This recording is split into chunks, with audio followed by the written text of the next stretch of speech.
Hemmäňize salam, siz bilen Türkmen Trader. Vax ekosisteması baradaki video sapaklarımızı devam ederiz. Bugünkü videoda Atomic Hub adlı NFT marketplace bilen tanışarız. Atomic Hub bilen işlemizden ozal ilki bilen Vax gapçık öğretmeli. Vax Cloud Wallet'te näde peýdalanmalydygyny ýa-da NFT nämedigini öňkü videolarymyzda görüp bilersiňiz. Videonun aşağındaki linkten Atomic Hub saytına geçeriz.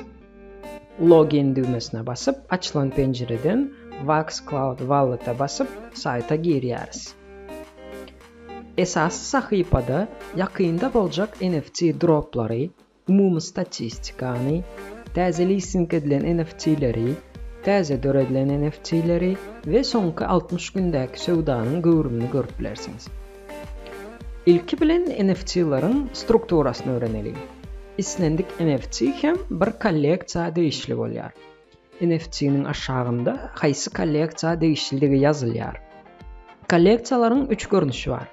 Iň ýönekej kolleksiýanyň adynyň ýanynda hiç hili belgi goýulmaýar. Ak belgijik goýulan kolleksiýa bolsa Atomic Hub tarapyndan whitelist'a goşulan kolleksiýa bolup durýar. Sarı belgicik bilen belirlenen kolleksiýa bolsa Atomic Hub tarapyndan whitelist'e goşulan ve barlanan kolleksiýadyr. Sarı belgicik has uly proýektlara berilýär.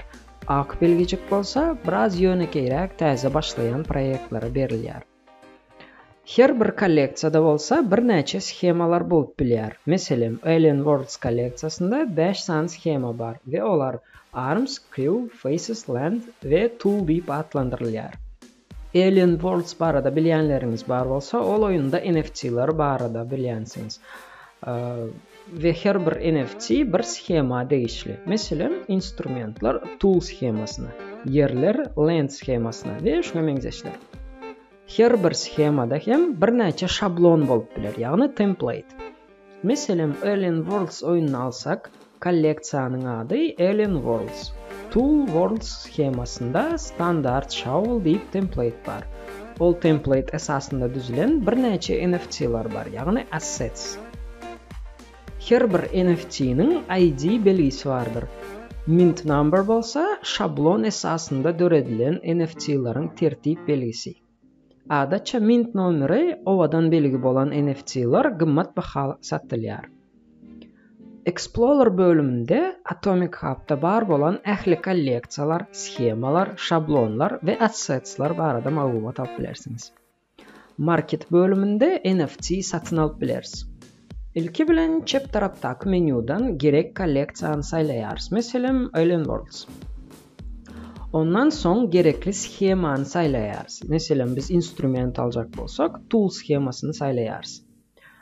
Search listings diýilen ýere satyn aljak NFT'imizin adyny ýazyp gözläp bileris. Meselem Exogloss diýip ýazaly. Sağ tarapdaky menüden bolsa, satuwdaky NFT'leri tertipleşdirip bilersiňiz. Hemişe NFT satın almazdan öň price lowest boýunça tertipleşdirmeyi ýatdan çykarmaň. Ýagny satuwdaky NFT'leri bahalarynyň arzanlygy boýunça tertipleşdirin we iň arzanyny saýlap alyp. Details düğmesine basıp NFT baradaky maglumatlary görüp bilersiňiz. Buy düğmesine basıp bolsa NFT'ni satyn alyp bilersiňiz. Trading bölümünde öz NFT'larımızı başka birine geçirmek ya da sowgat bermek üçin link döredip bilersiz. NFT Creator bölümünde bolsa öz NFT'larımızı döredip bilersiz. Öz Vax belgiňize basıp goşmaça menüni görüp bilersiňiz. Goşmaça menüden Inventory bölümünde özüňizde bar bolan NFT'lary görüp bilersiňiz. NFT'ni satmak isleseňiz bolsa List on Market düğmesine basmaly. Satywa goýmak üçin listing price diýilen ýere satywa goýjak bahamizi ýazýarys. Sahypanyň aşağında you will receive diýilen ýerde ähli komissiýalary tölänimizden soň sizin öz hasabyňyza geljek vaxlaryň sany görkezler. Lowest market listing diýilen ýerde bazarda edil häzir şu NFT'niň minimal bahasy görkezlen, ýagny iň arzan NFT'niň bahasy. Suggested price diýilen ýerde bolsa maslahat berilýän baha ýazylan. Grafikda edil şu NFT'niň satylan bahalary görkezlen.